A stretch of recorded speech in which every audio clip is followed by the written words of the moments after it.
Ya, saudara-saudara, mari kita membuka Ulangan 6 ayat 6 sampai 9. Ulangan 6 ayat 6 sampai 9.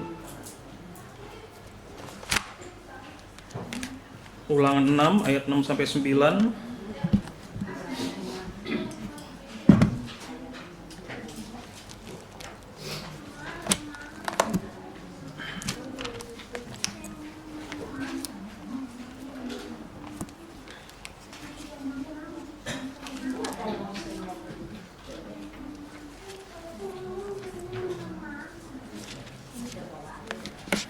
Ulangan 6 ayat 6 sampai 9.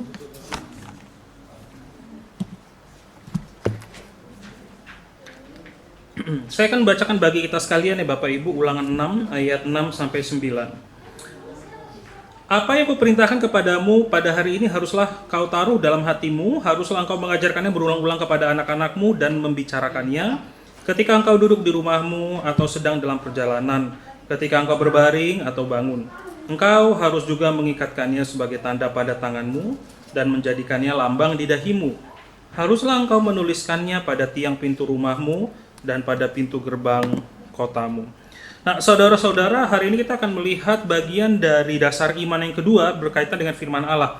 Di pengakuan iman rasuli bagian ini tidak ada. Ini merupakan bagian, ini masih jadi bagian dari hukum Taurat yang bukan hukum Taurat, pengakuan iman rasuli kalimat yang pertama. Nah, saudara-saudara, pengetahuan yang benar itu akan menolong kita untuk memiliki hidup yang baik dan bersukacita. Seperti yang Bapak Ibu sudah dengar, mungkin kalau nggak salah 1 atau 2 minggu yang lalu.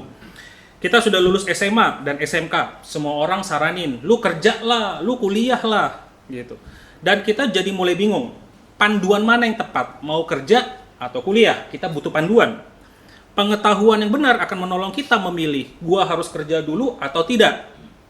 Itu salah satunya. Panduan itu penting. Kita sudah menikah, kita memiliki anak, dan tentu kita tidak bisa memilih kepribadian anak kita. Atau mungkin jika Tuhan memberikan anak yang disabilitas, seperti pembicara Ko Henry pada saat lalu, dan Tuhan mengizinkan itu. Terus, kita tentunya tidak bisa mentah-mentah mengasuh anak kita sebagaimana orang tua kita mengasuh kita, bukan? Bagaimana saya tahu bahwa saya itu perlu mengasuh dia dengan cara yang benar? Caranya seperti apa? Kita butuh panduan. Kalau nggak ada panduan, nggak ada pengetahuan, wassalam hidup kita. Kalau pekerjaan masih gampang ya Bapak Ibu ya.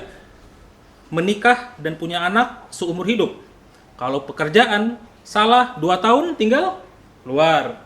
Perusahaan yang ngawur 3 bulan kita lihat keluar, gampang pekerjaan. Pilih teman. Wah, temannya rupanya ngawur-ngawur ini. Udah 2-3 kali jalan main kita ngobrol. Wah, ini bawa gua ke dalam kesesatan. Tetapi bagaimana dalam pernikahan atau memiliki anak? Kita butuh panduan. Nah, dalam relasi, dalam pendidikan, bahkan dalam contoh kemarin bicara tentang listrik ya, obeng atau tespen yang kita colokkan Bapak Ibu ke dalam stop kontak, pengetahuan itu akan menyelamatkan kita. Pengetahuan akan menyelamatkan kita. Pengetahuan yang benar akan menolong kita memiliki hidup yang baik dan menghindarkan kita dari sukacita dan kehancuran. Nah, saudara-saudara, dengan dasar yang sama, Alkitab itu diberikan kepada kita sebagai sumber dari segala pengetahuan yang baik dan yang benar yang sudah Tuhan berikan di dalam kehidupan kita. Bapak Ibu mungkin sudah dengar, Alkitab itu diberikan sebagai surat cinta. Tapi mungkin kita lupa, Alkitab bukan sekedar surat cinta. Surat nasihat, surat teguran, surat petunjuk, surat peringatan, pedoman untuk menjalani hidup yang baik dan benar. Alkitab tidak pernah dirancang untuk membuat hidup kita menderita. Alkitab nggak pernah dirancang untuk membuat hidup kita menderita, untuk memenjarakan kehidupan kita. Kita lihat beberapa ayat Bapak Ibu. Yohanes 15 ayat 11, bahasa Indonesia sehari-hari. Yesus berkata, semua ini kuberitahukan, berarti apapun yang Yesus ajarkan kepada para murid, baik yang ada di Matius, Markus, Lukas, Yohanes, apapun yang Yesus katakan, supaya kegembiraanmu ada dalam hatiku dan kegembiraanmu sempurna.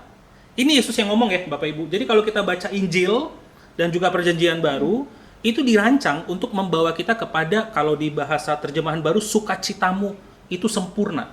Kegembiraanmu itu sempurna. Nah, ini harus kita pegang dulu nih.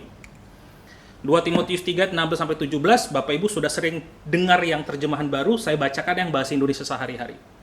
Semua yang tertulis dalam Alkitab diilhami oleh Allah dan berguna untuk mengajarkan yang benar, untuk menegur dan membetulkan yang salah, dan untuk mengajar manusia supaya hidup menurut kemauan Allah.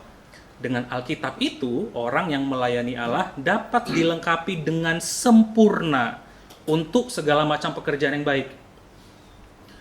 Agar kita ingin memiliki apapun yang kita kerjakan itu baik, Alkitab adalah jawaban yang sempurna.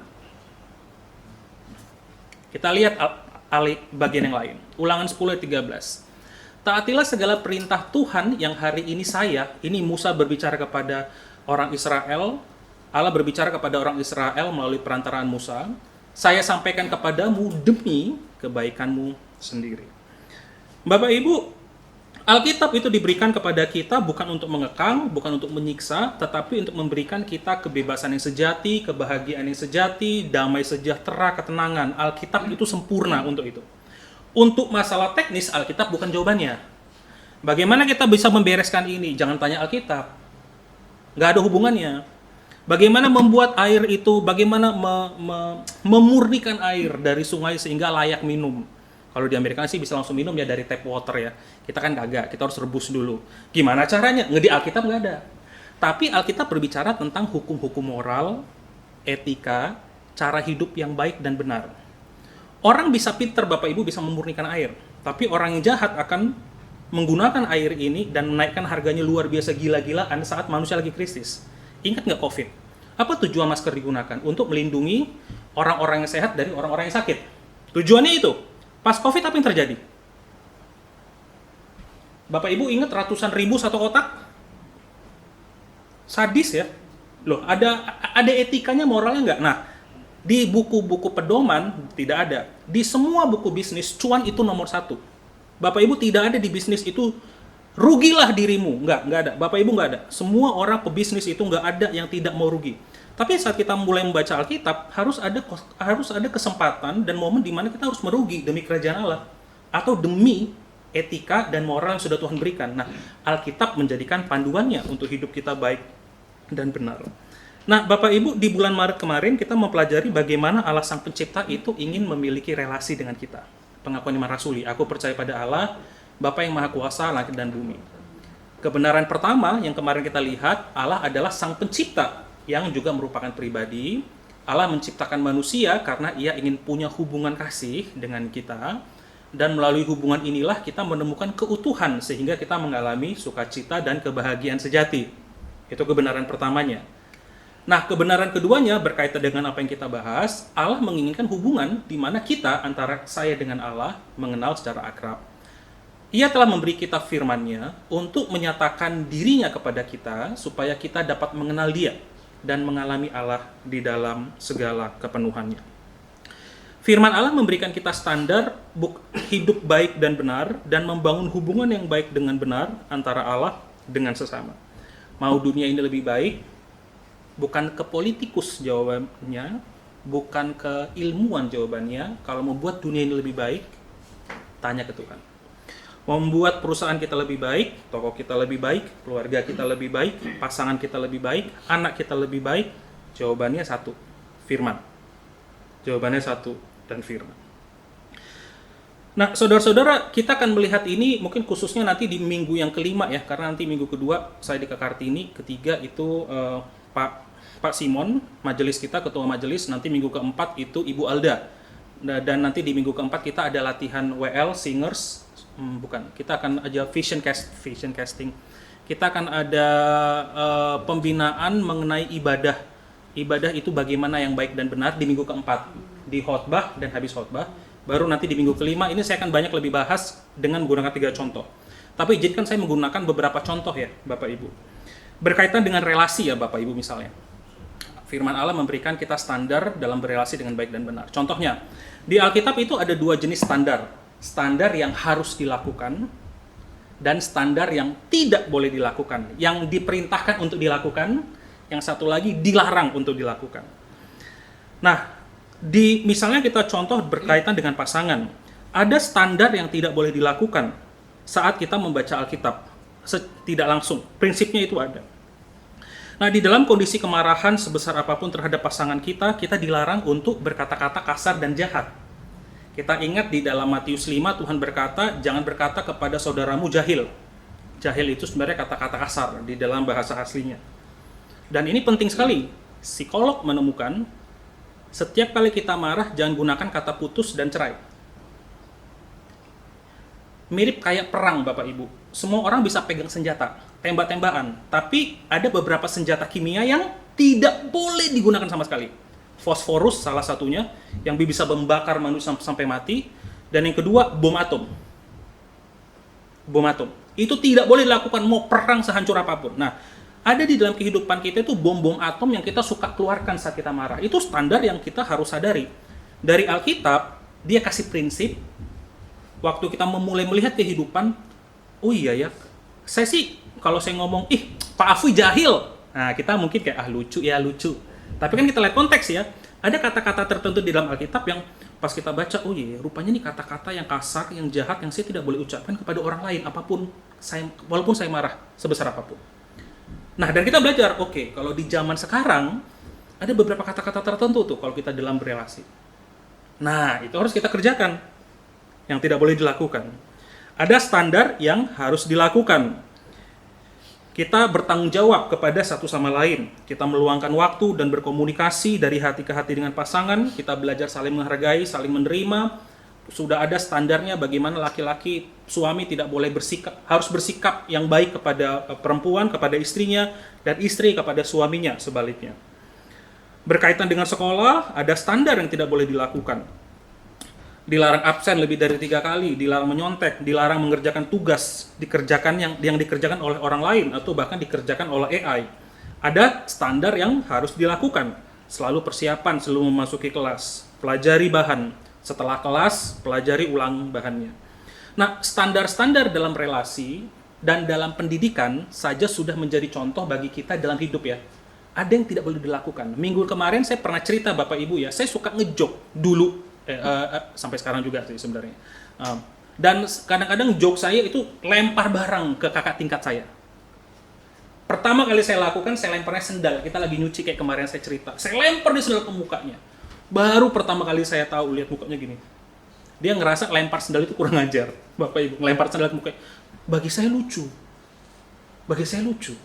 Karena saya lakukan itu dulu sama teman-teman SMA saya. Tapi rupanya saya baru tahu ada standar yang tidak boleh dilakukan dalam relasi walaupun kita pengen ngejok. Saya lempar sendal itu ke muka orang yang lebih tua daripada saya. Nah, dalam hidup kita belajar ya, ada standarnya. Ada standar. Jadi Alkitab menolong kita itu untuk mengetahui apa yang harus dilakukan, apa yang tidak boleh dilakukan. Agar hidup kita memiliki relasi yang baik dengan semua orang. Nah, pertanyaannya sekarang, setelah kita mengetahui itu, pertanyaannya apakah Alkitab dapat dipercaya nggak sih? Nah, itu dia. Perjanjian baru ditulis 2000 tahun yang lalu, perjanjian lama ditulis kurang lebih 3000 sampai 4000 tahun yang lalu. Bagaimana saya tahu bahwa apa yang dituliskan ini sama persis? Atau jangan-jangan sudah ada teori konspirasi, Alkitab itu sudah dirubah sedemikian rupa. Kopian awalnya. Ada satu agama tertentu, Bapak Ibu, kopian-kopian awalnya itu berbeda sama kopian sekarang. Itu signifikan, ada perbedaan-perbedaannya. Ada kata-katanya yang dipoles sedemikian rupa. Ada kata-kata yang dipoles sedemikian rupa. Pertanyaannya, Alkitab kita ini sudah 2000 tahun PB. Perjanjian lama kurang lebih 3000 sampai 4000 tahun. Bagaimana saya tahu ini kopian yang asli, mirip dengan asli, hampir sama, atau jangan-jangan ada perbedaan. Bapak Ibu, saya pernah bahas ini sebelumnya di perjanjian baru, tapi izinkan saya bahas sekali lagi singkat untuk menolong kita. Nah, pertanyaan ini penting karena ya karena ini kan Tuhan ngomong nih, firman Tuhan menjadi pedoman dalam hidup kita. Sekarang bagaimana saya tahu nih sebagai orang percaya yang hidup 2000 tahun kemudian sama persis dengan apa yang ada di perjanjian lama dan perjanjian yang ditulis penulis mula-mula. Nah, saudara-saudara, berkaitan dengan perjanjian lama, nah ini menarik. Di perjanjian lama, Tuhan di dalam Ulangan 6 yang kita baca, Tuhan sudah menyiapkan sebuah bangsa yang gila-gilaan sama firman Tuhan. Sebuah bangsa yang Allah mendidik sebuah bangsa yang menghargai Taurat itu sebagaimana Taurat itu dihargai seakan-akan seperti Allah itu sendiri. Seperti di dalam Ulangan 6 ayat 3. Nah, di dalam sejarahnya Bapak Ibu ada 3 kelompok orang Yahudi yang menyalin. Zaman sekarang, kalau saya ingat, kalau saya dulu paling males guru geografi zaman dulu. Dia ngomong, nyap, terus kita nyatat kan. Nyatat, bayangin aja Bapak Ibu itu dua mata pelajaran. Saya nggak tahu mata pelajaran apa yang dulu Bapak Ibu SD gurunya nyap, terus kita nulis sampai ngantuk-ngantuk itu udah begini udah. Dan itu hampir nulis terus loh, sekitar 1 jam. Paling berhenti sebentar 5 menit cerita ke toilet atau apa, nggak ada zaman dulu nggak ada toilet ya. Maksudnya yang pergi aja, minta izin gitu loh. Nulis. Nah, kalau di perjanjian lama Bapak Ibu, orang-orang ini ada golongan yang disiapkan sedemikian rupa untuk menyalin titik komanya. Di abad sebelum Masehi disebut dengan namanya soferim Bapak Ibu. Disebut dengan namanya soferim. Dari antara tahun 500 sampai 300 sebelum Masehi. Nah, Bapak Ibu kalau ngelihat, masa-masa ini adalah masa-masa setelah bangsa Israel keluar dari pembuangan. Mereka telah hancur sedemikian rupa, dan mereka menyadari mereka harus kembali kepada Tuhan. Ada golongan soferim, nyalin titik komanya. Di tahun 100 sampai 500 Masehi, kira-kira kurang lebih zaman Yesus sampai sekitar 500, ada namanya penulis-penulis Talmud. Mereka menulis interpretasi akan Taurat, iya, tapi mereka juga menyalin. Zaman dulu nggak ada scan, nyalinnya titik koma. Sampai tahun 6 Masehi, abad pertama, ada namanya para Masorets, tahun 600 sampai 1000 Masehi. Ini adalah 3 golongan yang Tuhan persiapkan dari kurang lebih 500 sebelum Masehi sampai 1000 Masehi yang mencatat perjanjian lama. Ini kita bicara perjanjian lama dulu ya. Mengapa kita percaya perjanjian lama yang ditulis 4000 tahun yang lalu persis sama dengan yang kita terima. Persis sama Bapak Ibu. Kurang lebih 95 sampai 99. Nanti saya jelaskan kenapa kata 95 99 itu penting. Ada 3 golongan perjanjian lama. Kalau kita lihat yang Masorets, budaya mereka nulis PL-nya, perhatiin Bapak Ibu. Oh, panjang ya. Gulungan kitab harus ditulis di atas kulit hewan yang halal. Tiap kulit harus memuat sejumlah kolom tertentu yang sama di seluruh kitab. Panjang tiap kolom tidak boleh kurang dari 48 baris dan tidak boleh lebih dari 60 baris. Lebar kolom, kan kolom itu 1, 2, mirip kayak Alkitab ya, Bapak Ibu kalau baca Alkitab teks kita kan itu kolom 1, kolom 2, kolom 3, kolom 4 ya. Lebar kolom harus berisi persis 30 huruf. Harus ada spasi di antara setiap konsonan, jarak antar setiap bagian adalah selebar 9 konsonan, di antara setiap kitab harus diberi jarak 3 baris, kitab kelima Musa ulangan harus diakhiri dengan 1 kalimat penuh, tak satu pun kata bahkan yang tersingkat sekalipun boleh disalin dari ingatan. Tidak boleh dari ingatan. Bayangin ya, kita udah nyalin hal yang sama 10 tahun. Tetap harus cek kopian pertamanya. Walaupun dia sudah hafal mati. Tidak boleh dari ingatan. Melainkan harus disalin huruf demi huruf. Juru tulis harus menghitung berapa kali setiap huruf muncul dalam setiap kitab, lalu membandingkannya dengan naskah sumber. Jika pada suatu salinan ditemukan kesalahan sekalipun hanya satu, ia makan nasi, i-nya kurang, salinan tersebut dibuang. Bapak Ibu, tidak ada bangsa lain di dunia ini, selain bangsa Israel Yahudi yang sudah Tuhan siapkan untuk menyalin perjanjian lama, dan dari 4000 tahun lalu sampai sekarang persis sama. Titik dalam bahasa Ibrani-nya. Nah, kita bisa melihat disiplin mereka. Sebelum tahun 1947, naskah Ibrani tertua itu Bapak Ibu, manuskrip PL terlengkap dari tahun 900 Masehi. Jadi manuskrip PL terlengkap ya, sebelum 1947. Jadi ini yang terlengkap. Tahun 1947 ditemukan gulungan kitab Laut Mati. Nah, gulungan kitab Laut Mati ini setelah dicek penanggalannya kurang lebih ditulis antara 200 sebelum Masehi sampai 70. Dan tahukah Bapak Ibu bahwa gulungan kitab Laut Mati ini tuh ditemukan awalnya ditemukan oleh gembala yang cari domba, kemudian dombanya hilang di salah satu gua di Qumran Cave. Mereka cari di daerah itu, masuk ke gua, dia lempar, dia pikir itu mungkin ada takut ada sesuatu, ada suara pecahan, ditemukan ada pundi-pundi, bukan pundi ya, kayak semacam beginian Bapak Ibu dalam tanah liat. Di dalamnya ditemukan Bapak Ibu seluruh kitab Perjanjian Lama hampir lengkap. Tidak semua lengkap ya. Jadi ada 11 gua, dan di dalam setiap ini ditemukan bagian dari setiap kitab. Jadi mereka tidak temukan Alkitab utuh. Mereka nggak temukan naskah PL utuh ya, nggak utuh.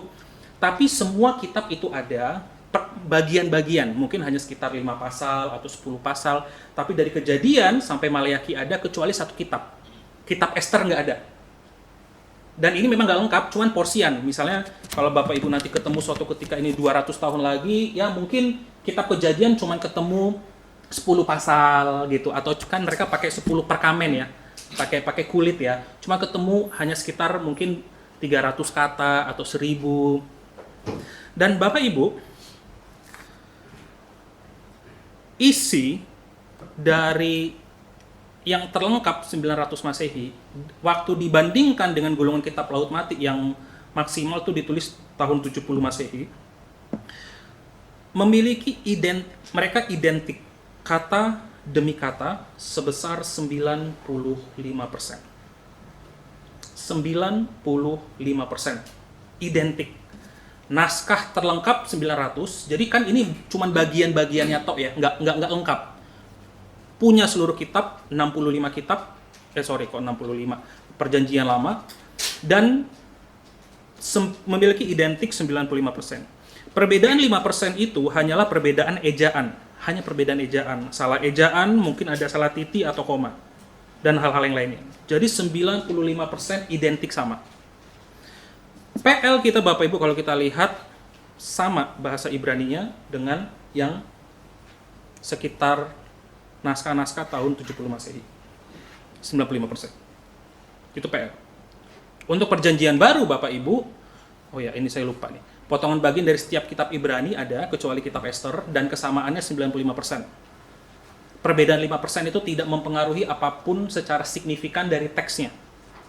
Mirip mungkin kayak ia makan nasi, tambahin nasi goreng, atau ia makan nasi pakai Y, padahal nasi kan pakainya NASI, tidak pakai Y. Gitu. Ada perbedaan-perbedaan itu ada 5% tapi tidak sesignifikan itu. Bagaimana dengan manuskrip PB? Nah, untuk manuskrip PB, Bapak Ibu, ada dua petunjuk reliabilitas teks literatur kuno. Pertama-tama, kita melihat jarak antara salinan, kopian, dengan yang asli. Dan yang kedua, berapa banyak salinan yang ada. Ini adalah dua cara untuk melihat apakah teks-teks literatur kuno, termasuk Alkitab di dalamnya, itu nyata persis sama dengan penulis mula-mula atau tidak. Bapak Ibu, semua pengarang-pengarang yang ada di tulisan ini adalah orang-orang yang dianggap nyata ada di dalam sejarah. Dan buku-bukunya ini namanya Iliad lah, History lah, Gallic Wars, History of Rome. Nah, kalau Livy ini sejarawan. Oke ya. Ini adalah orang-orang yang nyata ya Bapak Ibu ya. Jadi ini bukan mitos. Yang dia tulis ini nyata. Ini nama bukunya. Dan ini tahun penulisan. 800 sebelum Masehi, sekitar 17 Masehi, 100 Masehi, 113 Masehi. Oke. Nah, salinan pertama 400 sebelum Masehi dan tahun penulisan 800 Masehi, salinan kopian pertama ditemukan kurang lebih 400 tahun kemudian. Kopian pertama nih yang ditulis oleh Homer.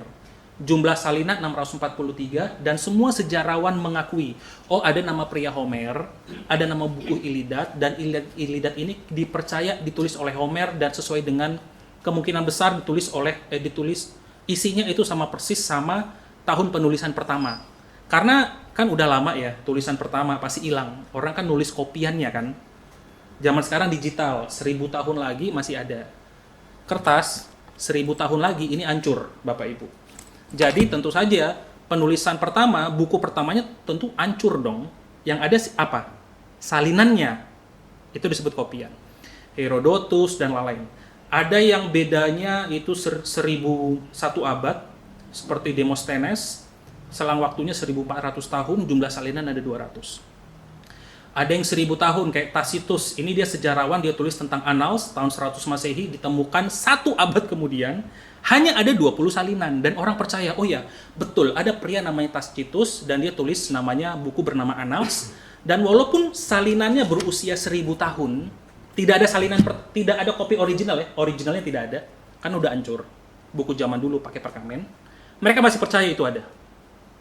Bapak Ibu perjanjian baru kita, Bapak Ibu, Yohanes, salinan pertamanya beda 100 tahun, penulis PB lainnya, kitab-kitab cuma beda 200 tahun, beda 250 tahun, beda 284, terjemahan Latin ya, ini ada terjemahan berikutnya, kemudian terjemahan-terjemahan dengan bahasa Latin, total ada sekitar 50-400 tahun.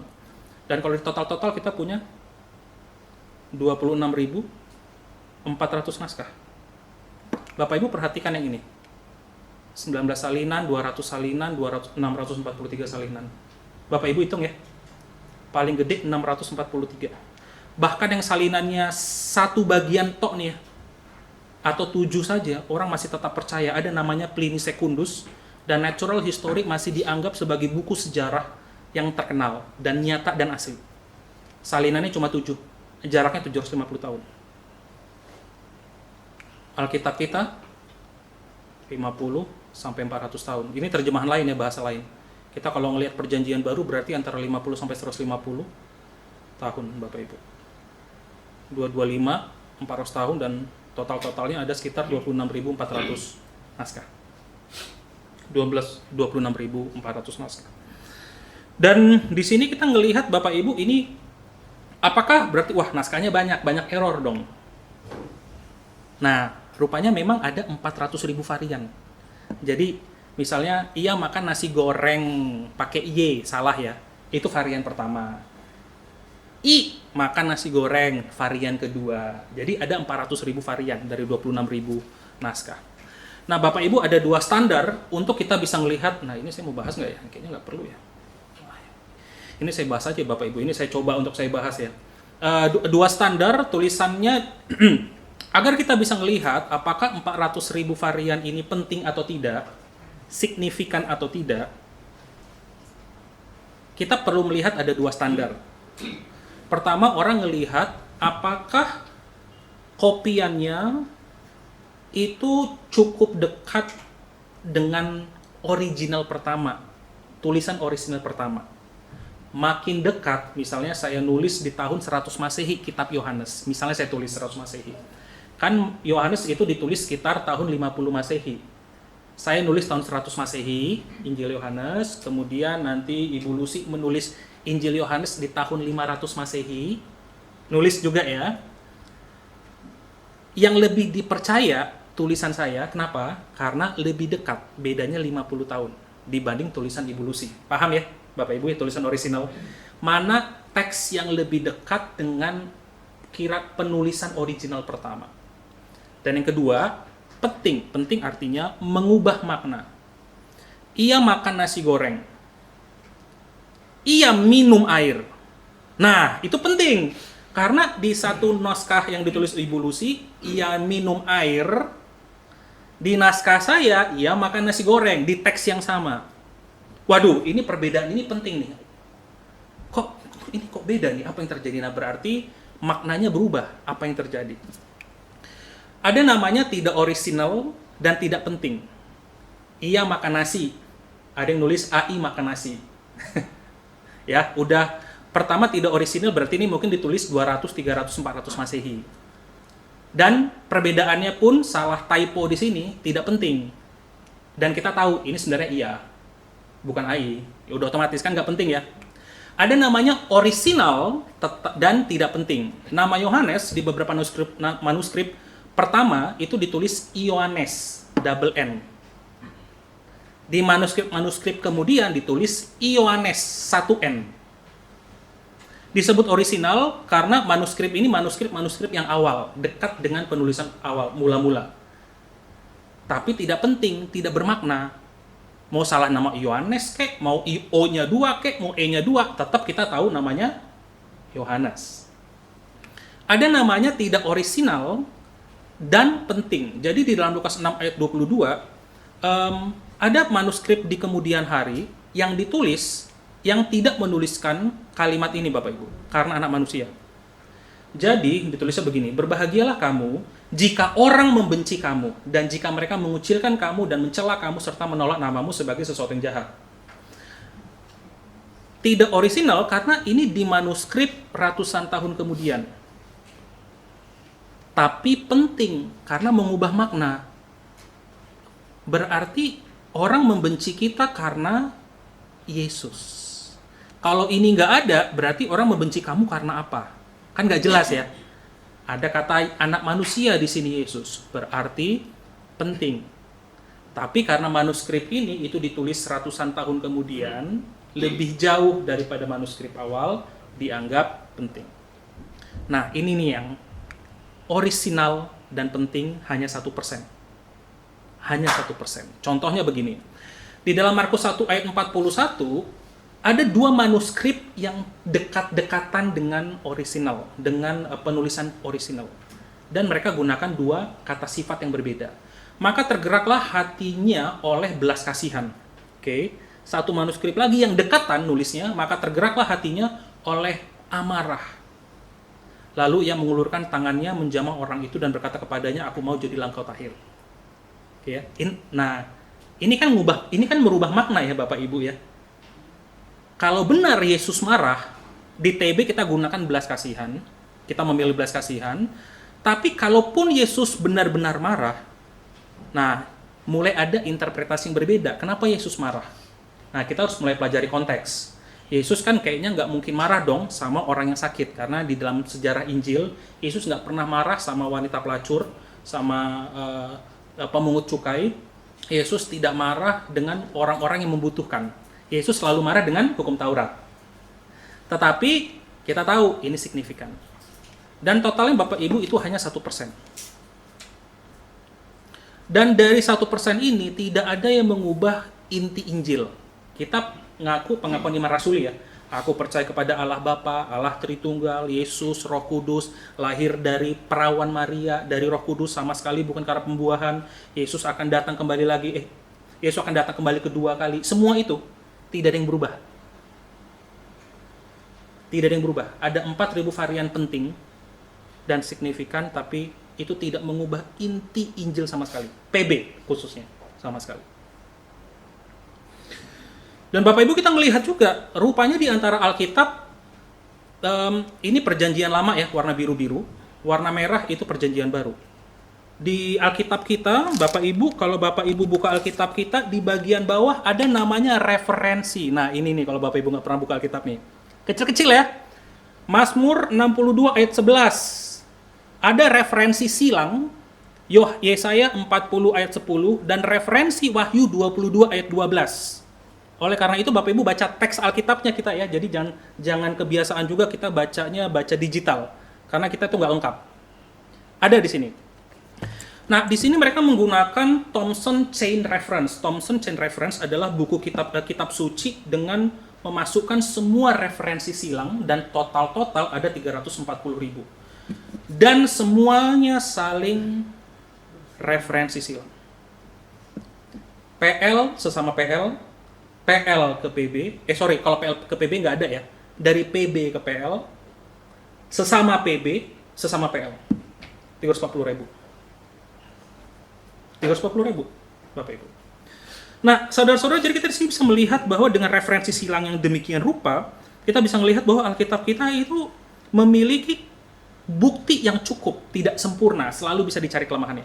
Bukti yang lebih dari cukup untuk kita percaya bahwa kitab suci kita, surat cinta, surat teguran, surat nasihat, dan kita harus anggap serius firman Tuhan dan bukan kata-kata orang. Dan itu yang harus kita pelajari, Bapak Ibu. Nah, apakah kita menghargai Alkitab sebagai firman Allah nggak setelah kita mengetahui beberapa informasi ini? Apakah kita baca nggak, kita renungkan, kita pelajari, kita hafal nggak Alkitab yang adalah firman Tuhan? Bapak Ibu, ini firman Tuhan ya, bukan Alkitab. Firman Tuhan. Pak, tapi kok ada beberapa versi? Nah, jawabannya ini masih panjang nih, tapi jawaban sederhananya begini. Versi-versi dituliskan untuk memudahkan pembacaan. Mengapa ada TB2? Mereka memudahkan pembacaan. Ada beberapa yang dirubah sesuai dengan teks asli. Mengapa orang membuat BIS bahasa Indonesia sehari-hari? Agar orang-orang yang, kan Bapak Ibu kalau kita baca Alkitab ini kan kadang-kadang bingung ya Bapak Ibu. Saya usul kalau Bapak Ibu bingung baca Mazmur, Kitab Ulangan, bacalah BIS, belilah BIS. BIMK kalau LAI sudah buat judul. Bahasa Indonesia masa kini. Bapak Ibu baca, lebih mudah dimengerti kalimatnya. Itu hanya menolong kita untuk memahami, mencerna lebih mudah. Tapi kalau kita mau mempelajarinya, ya kita mulai belajar lagi lah bahasa asli. Dan bahasa aslinya itu nanti kita melihat identik. Jadi perbedaan versi itu nggak masalah. Walaupun memang ada beberapa versi yang bahaya ya.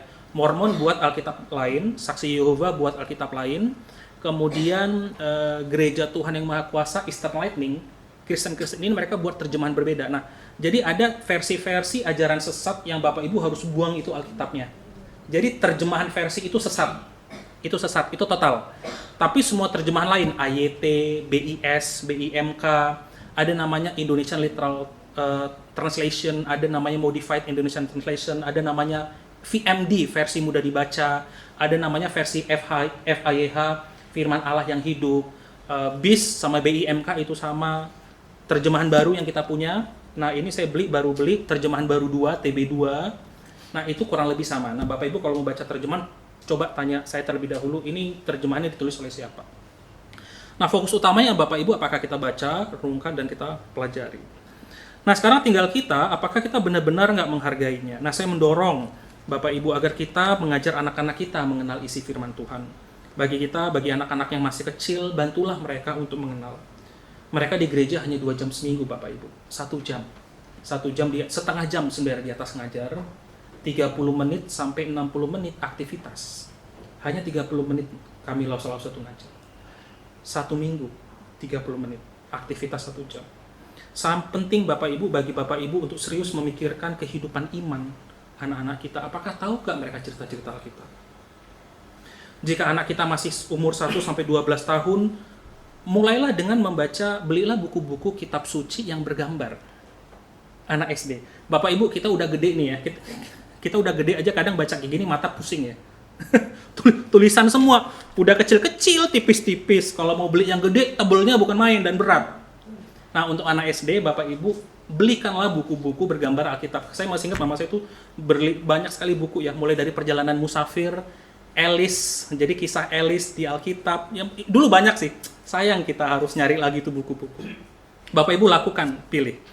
Jika Bapak Ibu masih anak balita, pilih buku yang banyak bergambar dan kata-kata pendek. Jika anak SD, baik untuk memperkenalkan Alkitab kita, tapi ingat, kita aja teler bacanya. Kita aja teler bacanya, ya. Apalagi anak-anak SD. Carilah yang bergambar, tapi kalimatnya lebih banyak. Nah, oleh karena itu Bapak Ibu, saya sudah membelikan beberapa buku bekas Bapak Ibu. Ini buku-buku Alkitab ada di bawah, lokasinya Bapak Ibu kalau lihat ada di sini. Masih ada 5 buku lagi yang sedang saya mau pesan, tapi buku second-an. Karena buku baru ini udah hampir nggak ada, saya cari buku baru susah. Ini buku-buku second yang Bapak Ibu bisa pinjam di perpustakaan kita di bawah. Nanti tolong ngomong ke saya atau pengurus, saya mau pinjam ya. Jika Bapak Ibu ngerasa ada yang cocok, dan mungkin ada di Immanuel, kayak Tokopedia, tolong beli. Bacakan untuk anak-anak kita setiap hari. Kita renungan, anak-anak kita juga tahu cerita Adam dan Hawa, kenapa mereka seperti itu, cerita Yesus. Jadi cerita-cerita ini cerita-ceritanya santai Bapak Ibu. Bahkan saya menikmati bacanya. Kalau Bapak Ibu punya tab, saya sudah scan, makanya ini sudah saya potong ya Bapak Ibu. Ini Bapak Ibu perhatiin kan, harusnya kan nggak kayak gini nih. Saya potong untuk saya scan, tapi ini personal ya. Jadi Bapak Ibu kalau mau, Bapak Ibu cek di bawah, Pak ada nggak buku yang ini nih misalnya, saya kasih scanannya untuk Bapak Ibu baca pakai tab. Scanannya ya cukup oke lah ya, karena kan scanan ya. Atau Bapak Ibu beli. Bapak Ibu isi anak-anak kita dengan buku-buku seperti ini nih, Alkitab dan aktivitas. Di sini mohon jangan dicoret, cuman di sini Alkitab ini itu ada aktivitas-aktivitasnya. Maze, jadi ada cerita dikit, terus ada maze, ada nanti bergambar dan lain-lain sebagainya. Bapak Ibu hajar. 12 tahun anak-anak kita masih SD, jangan kasihlah buku-buku bacaan umum-umum saja gitu loh. Kasih mereka firman lagi dalam berbagai bentuk. Karena di momen-momen seperti ini anak-anak kita masih bisa kita kontrol. Bener ya? Anak-anak SD masih bisa kita kontrol. Kalau sudah SMP SMA, yang lebih penting bukan bapak emaknya, yang penting siapa? Temannya, orang lain, guru-guru di sekolah. Nah, di saat-saat seperti itu, wah udah. Apalagi udah kuliah ya Pak ya, udah kerja ya. Ini yang udah kerja yang kuliah nih, udah pada stres, wah udah nggak mau diajak ke gereja bareng. Atau dia pergi kerja, terus tanya, woi, lu udah ke gereja belum? Hehehe, ketawa doang, ini pasti belum ini. Wah, ya, tapi kan susah ya. Kita udah nggak tinggal serumah dengan dia, atau dia sudah terlalu gede untuk kita marahi. Udah gede anak-anak, gitu. Sebelum kita masih itu, lakukan ini Bapak Ibu. Waktu nanti kita remaja, jika anak-anak sudah remaja, lakukanlah altar keluarga lebih dalam lagi, banyak cerita dengan mereka. Kalau nggak bisa tiap minggu, kalau nggak bisa tiap hari, mulailah seminggu sekali. Altar keluarga nggak usah kayak serius-serius ya Bapak Ibu ya, kayak langsung penyembahan 1 jam, doa syafaat 1 jam, anak-anak mati rasanya Bapak Ibu, gitu. Tapi banyak diskusi, banyak cerita, pergumulan-pergumulan mereka. Jadi di dalam kehidupan kita, anak-anak kita itu juga bisa bertumbuh di dalam firman dan tidak mengandalkan di gereja. Karena mereka butuh role model. Lihatnya siapa? Bokap nyokap gue aja begitu, ngapain gue bertumbuh? Gak ada gunanya pelajari Alkitab. Dan bagi teman-teman kita yang belum punya anak, belum punya pacar sama sekali, tolong ingat, teman-teman mulailah renungkan firman Tuhan mulai setiap hari. Kalau kita nunggu sudah nikah baru kita lakukan, rasanya ini teman-teman, canggung. Lu bisa bayangin gak ya, lu udah pacaran nih ya, atau misalnya udah nikah nih baru pernikahan pertama. Beb, yuk kita renungan Alkitab bersama yuk. Ngomongnya aja udah susah ya, karena kita nggak biasa. Bagi kita nggak natural. Mumpung belum punya pacar, mumpung kita belum menikah, kerjakan ini semaksimal mungkin. Sampai itu jadi habit. Jadi waktu nanti kita udah punya pasangan, Bapak Ibu, kita udah otomatis, Beb, emang menurutmu di Alkitab ngomongnya apa? Nah, ngomongnya nyantai, cerita. Atau enggak, kita nggak usah sebut ayat dalam percakapan sehari-hari. Jadi, Bapak Ibu kerjakan. Kalau tidak, sekali lagi, ini investasi terbesar Bapak Ibu yang kita nggak bisa, yang baru kita nikmati nanti di akhir kemudian hari. Jadi, Bapak Ibu bisa pinjam, kasih tahu saya. Bapak Ibu, ulangan 6-9, saya tutup dengan kalimat ini, saya bacakan. Di dalam bahasa Indonesia sehari-hari. Apa yang kuperintahkan kepadamu pada hari ini haruslah engkau perhatikan. Haruslah engkau mengajarkannya berulang-ulang kepada anak-anakmu dan membicarakannya apabila engkau duduk di rumahmu, apabila engkau sedang dalam perjalanan, apabila engkau sedang berbaring, apabila engkau bangun. Haruslah juga engkau mengikatkannya sebagai tanda pada tanganmu, dan haruslah itu menjadi lambang di dahimu, dan haruslah engkau menuliskannya pada tiang pintu rumahmu dan pada pintu gerbangmu. Biasakan waktu kita ngomong dengan pasangan, dengan anak, omongan-omongan kita itu ada kaitannya nggak dengan firman Tuhan. Kita nggak usah sebut ya Yohanes 3. Pak, Bapak nggak boleh kayak gitu. Yohanes 3 berkata, wah langsung ditempa. Enggak. Ya, tapi kita ngomong, ada prinsip-prinsip hidup yang secara natural itu sudah muncul dari mulut kita untuk berbicara dengan anak-anak, berbicara dengan teman, berbicara dengan pasangan, berbicara bahkan dengan teman di kantor. Teman di kantor, dia mengalami masalah hidup. Kalimat apa yang kita ucapkan? Kalimat apa yang kita ucapkan? Nah, ini akan menolong kita Bapak Ibu, kita bertumbuh, orang lain bertumbuh. Mari kita berdoa. Bapa kami di dalam surga, ini doa permohonan kami, Tuhan tolong kami. Kami menyadari Tuhan bahwa Tuhan sudah menginspirasi 66 kitab melalui 40-an lebih penulis. Tuhan juga boleh menjaga sehingga apa yang kami terima saat ini di dalam bahasa aslinya sama persis dengan para penulis mula-mula, dan tidak ada perubahan yang mengubah makna begitu dalam Tuhan, mengubah keiman kami Tuhan. Biar kiranya Tuhan sendiri boleh pimpin kami untuk makin bergairah akan firman-Mu, kami makin membaca, merenungkannya, dan menghafal, dan agar hidup kami sungguh-sungguh boleh bertumbuh. Kami serahkan hidup kami ya Tuhan. Dalam nama Yesus kami berdoa. Amin.